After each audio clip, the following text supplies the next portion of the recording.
భారత్పై పాకిస్తాన్ మరో కుట్రకు తెరతీసింది. విమానయాన రంగాన్ని దెబ్బతీసేందుకు కుట్రలు పన్నింది. అయితే ఎయిర్పోర్టు ఇన్ఫ్రాస్ట్రక్చర్ను ధ్వంసం చేసేందుకు ప్రయత్నించిన పాక్ బొక్కబోర్ల పడింది. డీజీఎంల ఒప్పందం తర్వాత కూడా ఇదే స్థాయిలో పాక్ కుట్రలు పన్నుతోంది. పాకిస్తాన్ ఎయిర్ స్పేస్లో భారీగా డ్రోన్లను మోహరించింది. దీంతో సరిహద్దు నగరాల్లో బ్లాక్అవుట్ అయింది.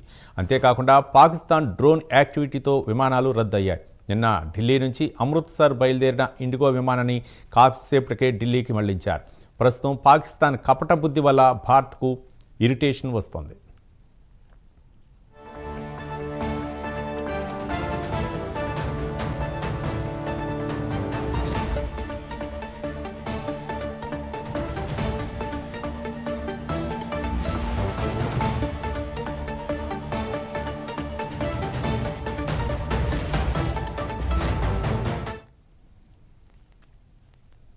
పాకిస్తాన్ తన వక్రబుద్ధిని కంటిన్యూ చేస్తూనే ఉంది. మరోపక్క డ్రోన్లతో ప్రయోగం చేస్తూనే ఉంది. దీనిపై మరిన్ని వివరాలు మా కరస్పాండెంట్ కుమార్ మరిన్ని వివరాలు అందిస్తారు. కుమార్,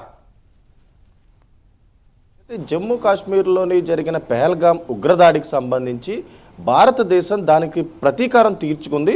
ఇప్పటికే ఆపరేషన్ సింధూర్ని సక్సెస్ చేసి ప్రపంచ దేశాలకు కూడా ఏదైతే ఒక నమ్మకం అయితే ఇవ్వడం జరిగింది. అలాగే మరొక పక్క ఏదైతే భారతదేశంపై ఎవరైనా కుట్ర చేస్తే ఆపరేషన్ సింధూర్ అనేది ఒక ఎగ్జాంపుల్గా కూడా ప్రపంచ దేశాలతో పాటు ఇటు పాక్కు కూడా చూపించింది. కానీ పాకిస్తాన్ మాత్రం తన వక్ర బుద్ధిని మాత్రం ఇంకా మార్చుకోలేదనే చెప్పొచ్చు.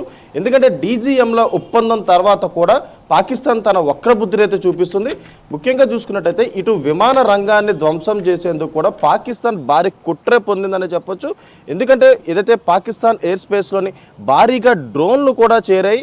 ఇప్పటికే ఆ డ్రోన్లతో ఏదైతే ఇటు ఈ భారతదేశానికి సంబంధించిన విమాన రంగాన్ని అలాగే ఇన్ఫ్రాస్ట్రక్చర్ అంటే ఎయిర్ స్పేస్ ఇన్ఫ్రాస్ట్రక్చర్ను కూడా ధ్వంసం చేసేందుకు కూడా భారీగా కుట్ర అయితే పనింది. ఈ నేపథ్యంలోనే ఇటు భారతదేశం కూడా అదే ధీటుగా దానిని కనిపెట్టి ఏదైతే ఢిల్లీ నుంచి అమృత్సర్ వెళ్ళిన ఇండిగో విమానాన్ని మళ్ళీ ఏదైతే ఢిల్లీకే మళ్లించడం జరిగింది. ఎందుకంటే పాకిస్తాన్ తన వక్రబుద్ధి చూపించడంతో కూడా భారతదేశం ముందుగానే దాన్ని పసిగట్టి ఏదైతే ఈ డ్రోన్ ఆపరేషన్ కూడా పూర్తిగా తిప్పికొట్టేందు విధంగా కూడా ఏదైతే భారతదేశం ముందుగా ఉందనే చెప్పొచ్చు.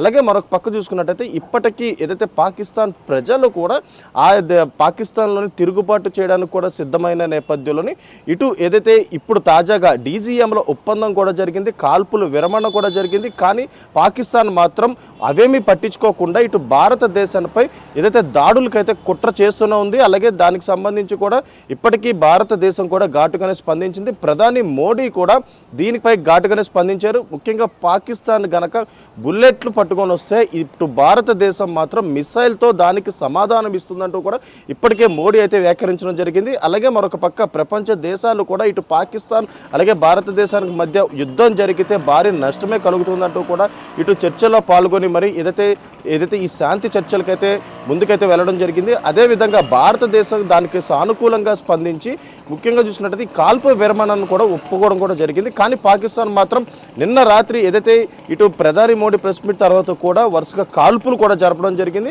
అలాగే మరొకసారి ఇప్పుడు భారీగా మరొక డ్రోన్ కుట్రకు కూడా తెరలేపింది. ముఖ్యంగా డ్రోన్ ద్వారా ఏదైతే ఇండియన్ ఎయిర్ప్లేన్ అంటే ఎయిర్పోర్ట్కి సంబంధించి ఇన్ఫ్రాస్ట్రక్చర్ కావచ్చు, విమాన రంగానికి సంబంధించి పూర్తిగా దెబ్బతీసే విధంగా అయితే ఒక భారీ కుట్రే పనింది. దాన్ని ఇప్పుడు భారతదేశం కూడా తిరిగి కొట్టడం జరిగింది. ఎందుకంటే ఆపరేషన్ సింధూర్ ఎలా సక్సెస్ అయిందో మనం చూసాం. ఆపరేషన్ సింధూర్తోని పాకిస్తాన్కి ఒక గుణపాఠం చెప్పినట్టు అయింది. ఎందుకంటే ఆపరేషన్ సింధూర్లోని ప్రతి ఫేజ్లో కూడా పాకిస్తాన్ ఓడిపోతూ వచ్చింది.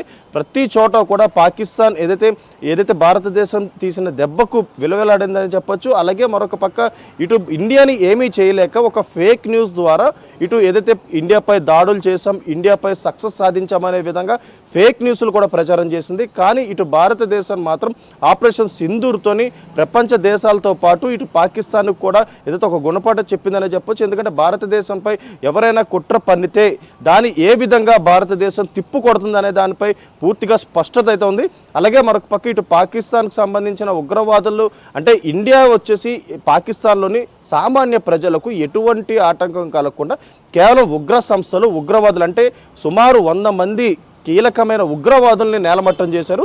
అలాగే ఉగ్రవాది సంస్థలపై కూడా ఏదైతే ఇదే తరహాలో దాడులు నిర్వహించారు తప్ప ఇటు సామాన్య ప్రజల జోలికి మాత్రం భారతదేశం అయితే వెళ్ళలేదు. కానీ అటు పాకిస్తాన్ తన వక్రబుద్ధి చూపిస్తూ గుంటనక్కలాగా ఏదైతే ఇండియన్ ప్రజలపై అంటే భారతదేశం ప్రజలపై పడుతున్నారు. అలాగే ఇప్పుడు ఎయిర్ స్పేస్ని విమాన రంగాన్ని కూడా పూర్తిగా దెబ్బతీసే విధంగా ఏదైతే ఒక రూపకల్పన చేసుకున్నారు. దానికి సంబంధించి పాకిస్తాన్ ఎయిర్ స్పేస్లో కూడా భారీగా డ్రోన్లు కూడా మోహరించుకున్నారు. కానీ అప్పటికే ఇండియా దాన్ని పసిగట్టింది. అలాగే నిన్న ఏదైతే ఢిల్లీ నుంచి అమృత్సర్ బయలుదేరిన ఇండిగో విమానాన్ని కూడా ఏదైతే మరొకసారి తిరిగి ఢిల్లీకే మళ్లింపు చేయడం జరిగింది. ఈ నేపథ్యంలోనే ఇప్పుడు పాకిస్తాన్ ఎలాంటి కుట్రలు చేసినా సరే భారతదేశం దాన్ని తిప్పుకొట్టడానికి సర్వం సిద్ధంగా ఉంది.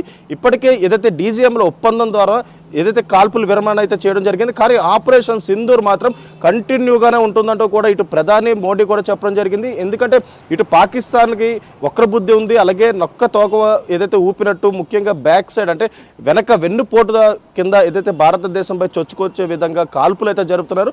ఒకవేళ వాళ్ళు కాల్పులు జరిపితే మొదలు పెడితే మరొకసారి ఏదైతే భారతదేశం మిసైల్స్తో సమాధానం ఇచ్చే విధంగా అయితే భారతదేశం ఉందనే చెప్పొచ్చు రవి.